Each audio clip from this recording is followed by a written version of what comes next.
Saya mengingat ucapan teman saya, dia kuliah di jurusan filsafat Universitas Gadjah Mada, UGM. Dia ucapkan ke saya seperti ini, Safar, saya tidak belajar filsafat, tetapi saya berfilsafat.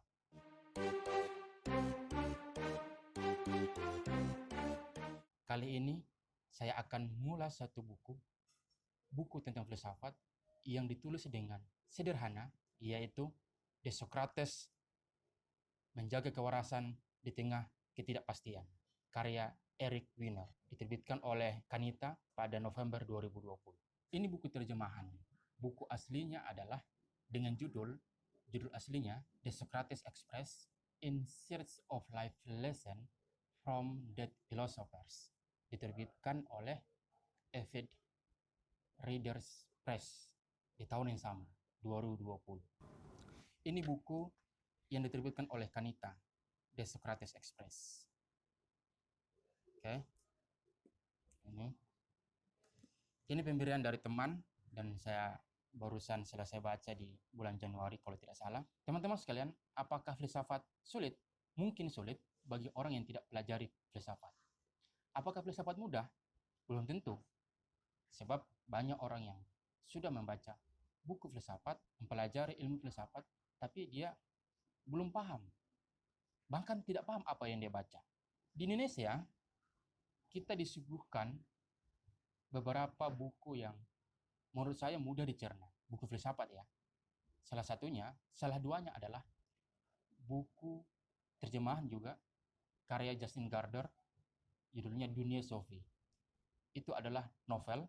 Justin Gardner mengisahkan satu tokoh yang bernama Sophie dengan segala pertanyaan-pertanyaan yang disuguhkan kalau tidak salah ada satu kakek atau bapak-bapak yang tempat dia bertanya. Di situ mengalir cerita Dunia Sophie dan pertanyaan-pertanyaan ilmu filsafat muncul dan ditanyakan dan dijawab juga dalam bentuk cerita. Kedua, buku yang sangat laris ini adalah Filosofi Teras, karya Henry Manampiring. Saya belum baca buku ini, tetapi melihat atau membaca di media sosial, di Goodreads, dan di internet, Google, banyak yang menyukai buku ini. Sebab Henry Manampiring mengisahkan kegelisahan dia yang dia rasakan, yang dia baca, dituangkan di buku Filosofi Teras ini. Buku ini mengisahkan filsafat aliran apa? Stoikisme. Ketiga, yang sekarang yang sedang banyak ditonton adalah kanal YouTube Martin Suryajaya, khusus membahas sastra dan sebenarnya kebanyakan membahas filsafat dan banyak yang nonton. Martin Suryajaya mengajak penyuka filsafat atau ilmu filsafat untuk nimbrung di dunia YouTube. Kalau tidak salah, sekarang sudah lebih dari 40.000 subscriber. Saya kira pembaca atau penyuka filsafat begitu banyak di Indonesia. Sebab kanal yang khusus membahas ilmu pengetahuan seperti itu sulit untuk mendapat atau menggait banyak subscriber. Kita membahas ke buku ini. Buku ini terbagi menjadi 3 bagian. Bagian pertama, dia mengkategorikan, memberi nama Fajar. Kedua, tengah hari. Bagian ketiga adalah senja. Jadi semua diawali bagaimana. Misalnya di bagian Fajar, bagaimana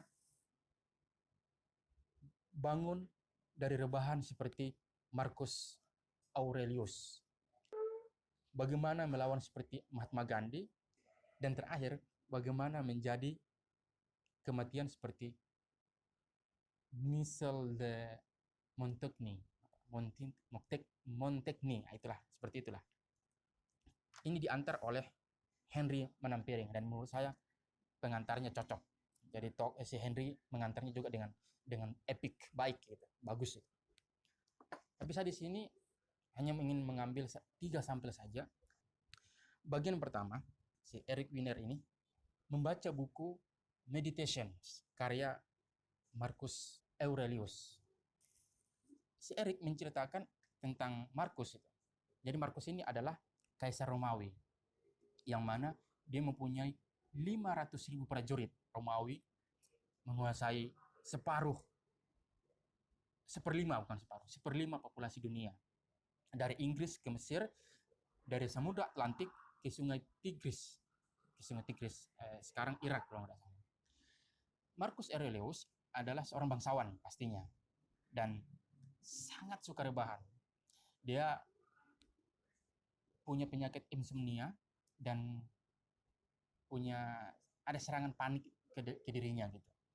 Dia ini bangun di siang hari ketika rakyatnya atau warganya atau masyarakat umum di Romawi pada saat itu bangun pada pagi hari dan melakukan aktivitas di pagi hari.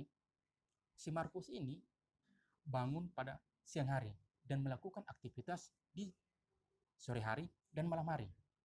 Karena tadi dia insomnia, jadi dia melakukan aktivitas di malam hari.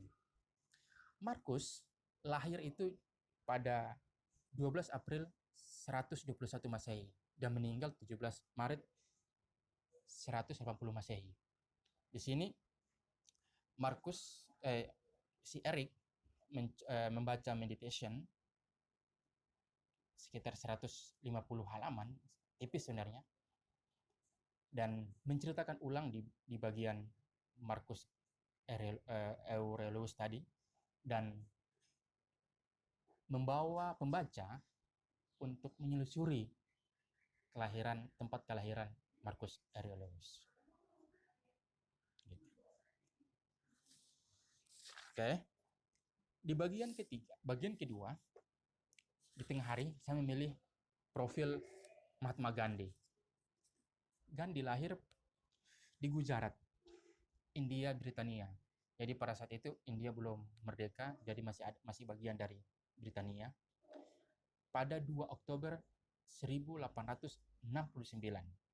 dan meninggal di New Delhi, India. Sudah menjadi India ya, sudah merdeka pada saat itu. 30 Januari 1948 di umur 78 tahun. Si Eric ini mendatangi India. Dia menceritakan bagaimana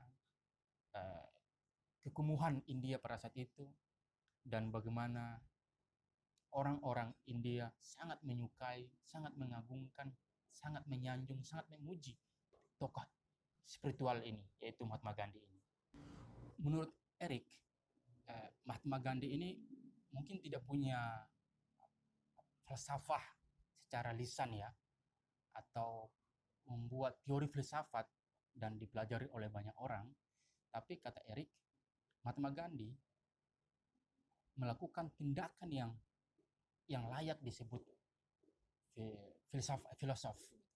Misalnya pada saat Gandhi memimpin protes melawan kenaikan pajak untuk garam selama 10 hari, dan Gandhi melakukan itu tanpa kekerasan.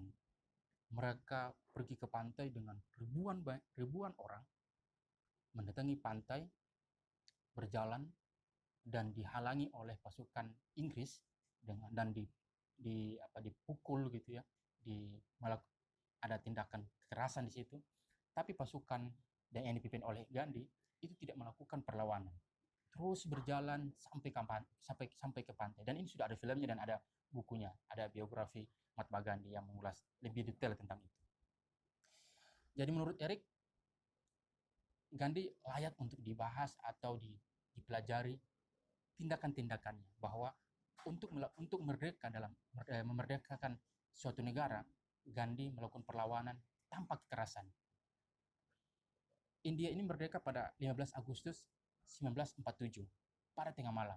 Jadi teman-teman kalau sudah membaca buku Midnight's Children karya Salman Rushdie, itu membahas novel itu membahas tentang kemerdekaan India, yang kalau di di novelnya Salman Rushdie itu, pada tengah malam pada tengah malam itu, pada saat kemerdekaan India, itu banyak anak-anak yang lahir, dan itu menjadi momentum besar bagi anak-anak itu. Dan para petinggi negara India mengapresiasi atau menandai anak-anak yang lahir pada tengah malam yang bertepatan pada kemerdekaan India. Sayangnya, disayangkan lah gitu ya, Gandhi setelah kemerdekaan sekitar 1 tahun lebih gitu, Gandhi dibunuh oleh umatnya sendiri. Itu tidak di luar dari dugaan banyak orang. Mungkin ya, di sini ada politik yang bermain atau apalah gitu. Teman-teman bisa baca biografi Mahatma Gandhi, kalau nggak salah sudah diterjemahkan di Indonesia dan tebal. Selanjutnya, bagian ketiga. Ini saya mengambil tokoh Michel de Montaigne. Teman-teman cari cara pengucapannya di yang sebenarnya. Ini yang bahasa lisan Bapak, cara pengucapan saya kayak gitu. Michel de Montaigne atau Montaigne lah gitu ya. Montaigne ini dia hidup di abad ke-16. Saya mendengar nama ini sebenarnya, tokoh ini dari buku Muhyiddin M. Dahlan. Di dalam bukunya Inilah Esai. Muhyiddin menceritakan atau menulis tutorial atau tips teknik menulis esai. Di bagian pengantarnya dia bahwa esai ini adalah bukan sastra dan bukan non-fiksi. Dia di tengah-tengahnya. Di sini di bagian ketiga khusus membahas Montaigne, Eric memberikan judul bagaimana menghadapi kematian seperti Montaigne. Jadi Montaigne di dalam esai-esainya itu menceritakan bagaimana menghadapi kematian. Montaigne juga menyukai sastra, tapi apa yang dia tuliskan itu tidak ada dalam bentuk sastra, misalnya sastra puisi atau novel atau drama misalnya kayak gitu ya. Sehingga Montaigne melakukan percobaan yang dikenal sekarang itu esai. Jadi esai artinya percobaan. Dari bahasa Perancis itu asai atau A-S-S-A-Y. Itu dari bahasa Perancis. Asai diindonesiakan esai dan artinya coba-coba. Nah, Muhyiddin M. Dahlan juga menceritakan itu dalam bukunya. Inilah esai. Jadi esai adalah itu sebuah coba-coba. Jangan khawatir menulis esai, karena esai pada dasarnya adalah coba-coba. Tetapi Montaigne dalam bukunya The Complete Essays of Montaigne, di situ bukan esai, bukan coba-coba dalam artian asal tulis itu, tapi Montaigne mencoba-coba atau pemikiran-pemikirannya itu yang dituangkan di dalam tulisan esai ini. Di bagian ini, Eric juga mendatangi Prancis. Si Eric Wiener ini untuk merasakan aura atau hawa bagaimana Montaigne hidup atau bagaimana Montaigne menulis, hingga dia baca buku The Complete Essays of Montaigne. Jadi secara garis besarnya seperti ini. Eric mendatangi tempat kelahiran tokoh yang ingin dia tuliskan. Kedua, dia menggunakan jalur kereta untuk mendatangi tempat tokoh itu. Ketiga, si Eric tidak sekadar datang berkunjung ke tempat kelahiran para tokoh-tokoh ini, tapi juga membaca karya bagusnya ya. Di judul lain, si Eric ini mendatangi David Henry Thoreau.